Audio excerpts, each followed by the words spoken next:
Okay,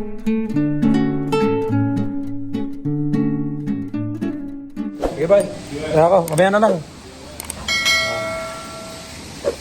So, I have good news sa inyo guys. Bale, share ko lang. Di ba nabanggit ko nga sa inyo noong nakaraan na inoperan kami ng bahay ni boss. So, ipapakita ko sa inyo ngayon kung ano yung itsura ng bahay na inoper sa amin. So, kaka-out ko lang. Nagda-drive na tayo papasok at pauwi. Alam nyo naman, nakakalipat lang namin this October. And then 2 weeks pa lang kami dito sa bahay na nagpahaging or nagpasaring na ako kay boss. Nagparinig, parang ganon. Nagparinig na ako kay boss. Sabi ko, paano yan? Magwi-winter na. So kapag nag-i-snow, baka hindi kami makapasok. Sabi ko gano'n, baka di ako makapasok. Kasi yung, alam niyo naman, yung nakuha natin bahay, yung tinitiran ko, medyo papasok. At babiyahe ka pa talaga, may paahon, may palusong. So sabi ko sa kanila, paano yan pag nag-winter? Baka hindi ako makapasok ha? Sabi ko gano'n, kasi baka makapalang snow, I don't know.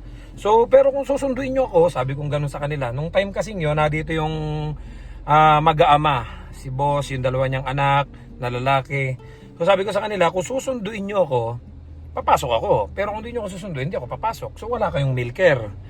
May mga milker naman dito, kaya lang ang problema, hindi nila alam ang gagawin pag nagkaroon ng trouble. Marami kasi kaming na-encounter na trouble dito sa makina. Minsan yung emergency stop, drive system error, sobrang dami. Minsan ayaw umangat nung sa tube. So minsan walang walang vacuum, so hindi nagba-vacuum, hindi nagsa-sanction yung tube do sa gatas. Sobrang dami. So one time nga, di po ba, nag-walk kami dito ni Peanut. Sumabay si Alan, hindi pumasok ng hapon. So nagka-trouble sila dito. Good thing is nag-walk kami ni Peanut dito. Sinisigawan na nila ako, nasabi nila patulong kasi di daw nila alam yung gagawin.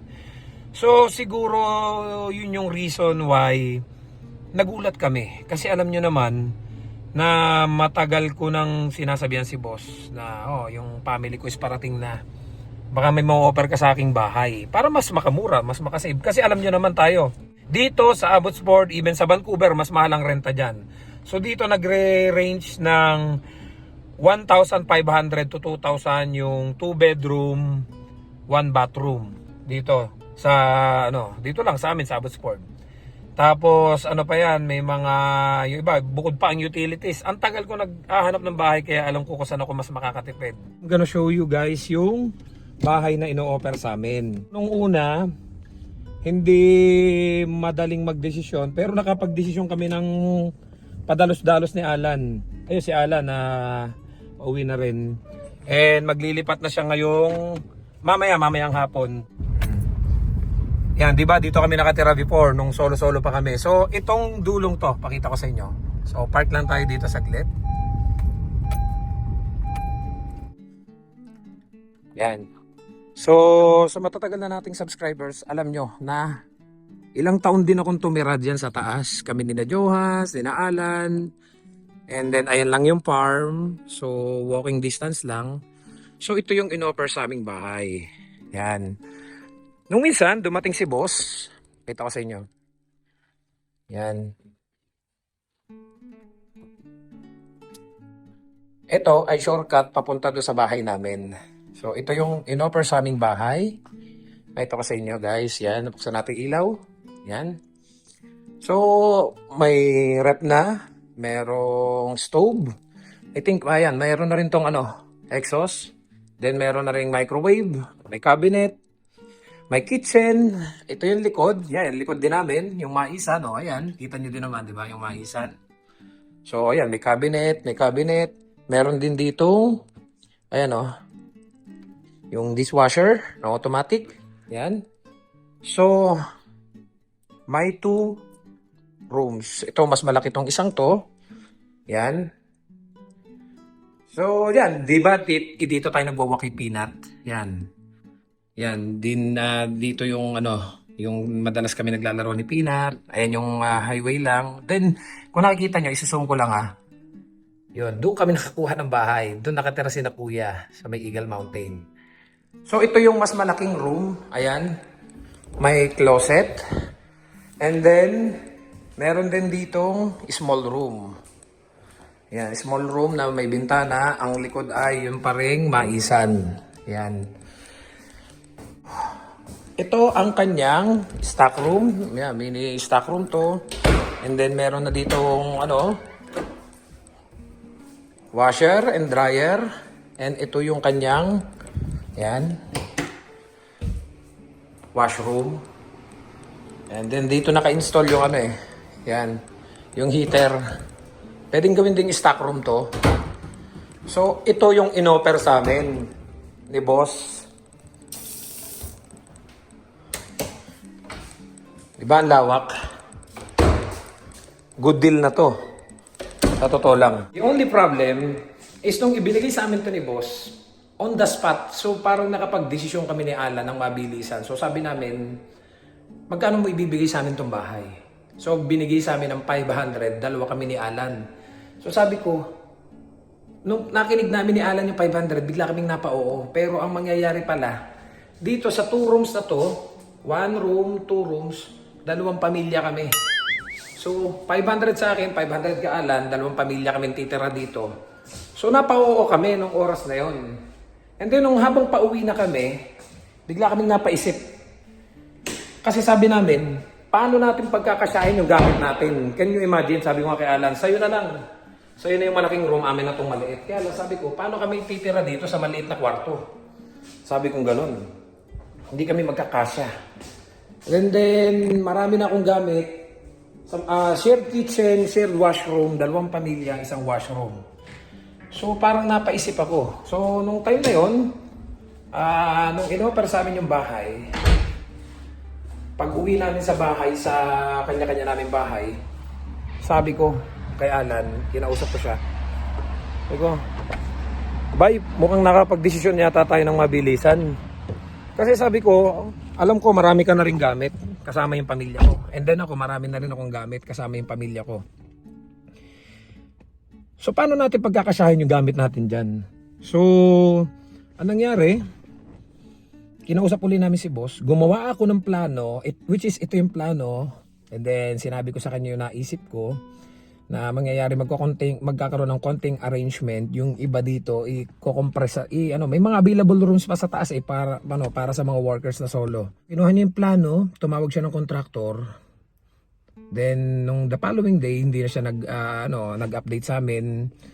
So sabi namin ni Alan, ano bang plano sa atin ni boss? Kasi itong isang buong bahay na to, pwede na tong lipatan. Talagang pwede na tong lipatan. Kaya lang, hindi nga kami pwede magsama ni Alan kasi 2 pamilya sa isang bahay na 2 kwartong maliit. So siksikan yung gamit namin. Baka yung salas, hindi na maging salas. Yung living room baka maging tambakan na lang. So lumipas ang 4 days, 5 days. Then nag-update kami, sagot niya, antayin nyo lang kasi may kinakausap akong kontraktor yung gagawa ng bahay. Nakiusap sa akin si Alan, sabi nga niya sa akin, Bay, makikisuyo sana ako sa'yo, makikiusap sana ako, baka pwedeng ipaubaya mo na lang sa akin yung bahay. Kasi nga binabayaran ni Alan bahay is 1,700, ako naman is 1,900. And between Alan and me, nag-usap naman kami, sabi ko sa kanya, actually yun talaga yung plano ko, ipaubaya ko na lang sa'yo kung sakaling hindi tayo bibigyan parehas ng bahay. Ang plano ko talaga, sabi ko kay Alan, is paubaya ko na lang sa'yo kasi between you and me, magkaibay sitwasyon yung status natin dito. Kasi ako naka-apply na ng PR, si Alan wala pang apply ng PR. And regarding sa mga ibang bagay pa, sabi ko, mas deserve mo yan. Kasi, kita ko naman sa amin dalawa, mas deserve talaga ni Alan yung bahay for his family. Ako naman, there is a chance na halimbawa lumabas yung PR natin.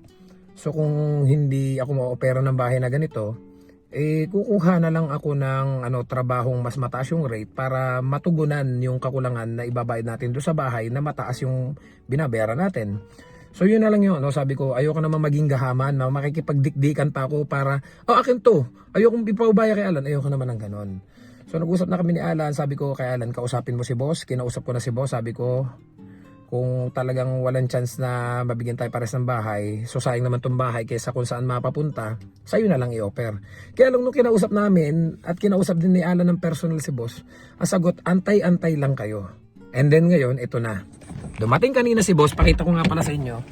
Dumating kanina si boss at ang plano ay itong bahay na to, ibibigay na kay Alan. Ibibigay na to kay Alan. And may plano siya na, kasi itong itong pintong to, akala nyo ganyan lang yan. Ang loob niyan is parehas lang nito.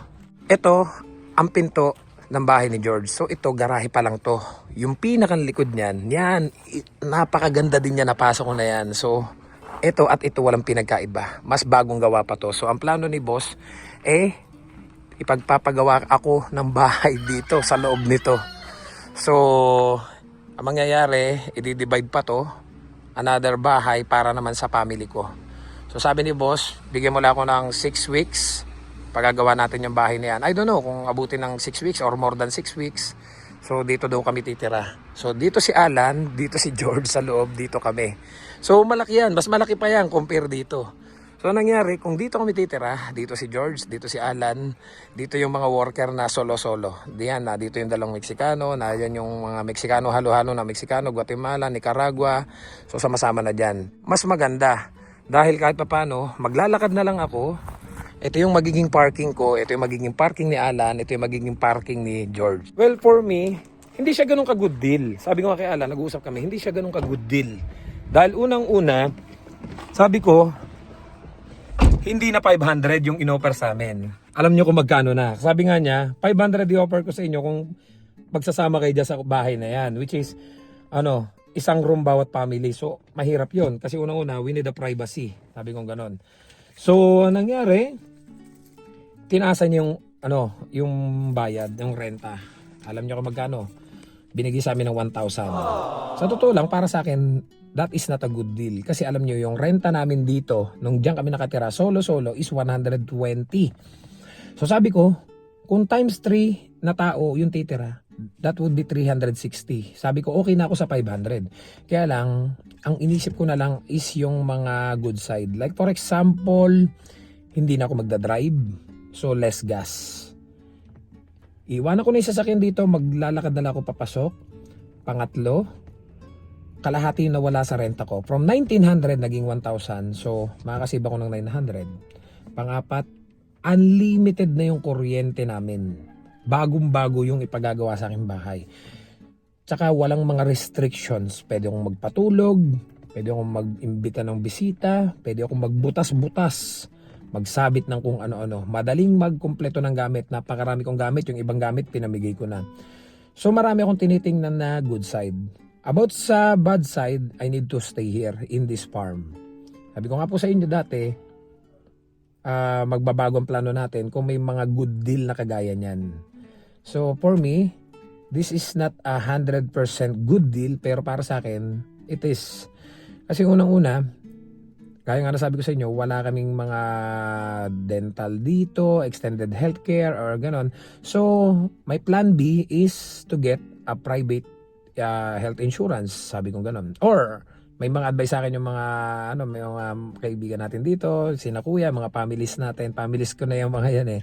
So, advice nila, if ever makakuha yung ko or yung wife ko na may extended healthcare, so damay na naman tayo. So plano ko, mag-avail na lang ako ng mga private insurance. Yun na lang. And then nag-apply din ako ng CDCP ng Canadian Dental Care Plan for the dental. And may iniisip akong iba na asikasuhin ko kung mag-i-stay ako dito.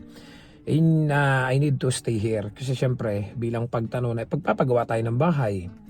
And ito pa yung isang good side. Alam niyo kung ano? There's a chance na makatulong tayo sa mga kababayan natin, especially kung meron kami mga available position. Even wala kayong experience, I can help you guys na magkaroon ng work dito sa Canada, doon sa mga mapapauwi na. And right now, meron kaming mga, I don't know kung mga tatagal ba or hindi, kasi nakausap namin yung ibang lahi. They think they not gonna survive this job. So let's see in the future kung may available kami. So kung dito tayo mag-stay, sabi ko nga sa inyo, ayoko na sana makialam, pero kung makakatulong tayo sa mga kababayan natin, dahil na dito ako, monitor ko na kung may available kami, kung may bakanting position. So stay tuned lang sa channel natin, i-update ko kayo kung may available kami. Lalo na kung dito na kami nakatira, makakasave tayo sa karne ng baka, ground beef, mga dinadala kami ng itlog, mga gulay-gulay, and then yun nga, yun sa mga kababayan natin na kahit pa paano matulungan natin na magkaroon ng status dito sa Canada. So in-update ko lang kayo guys, pasensya na sobrang busy. Kasi alam nyo naman, since dumating yung family ko dito, priority ko is sila. Gala, pasyal, kain, kung saan kami nakakarating, may pasok o wala, gumagala kami. So see you guys sa next vlog. Don't forget to subscribe, like, and share this video para kahit paano updated kayo sa mga buhay namin dito sa Canada. See you sa next vlog. Bye-bye!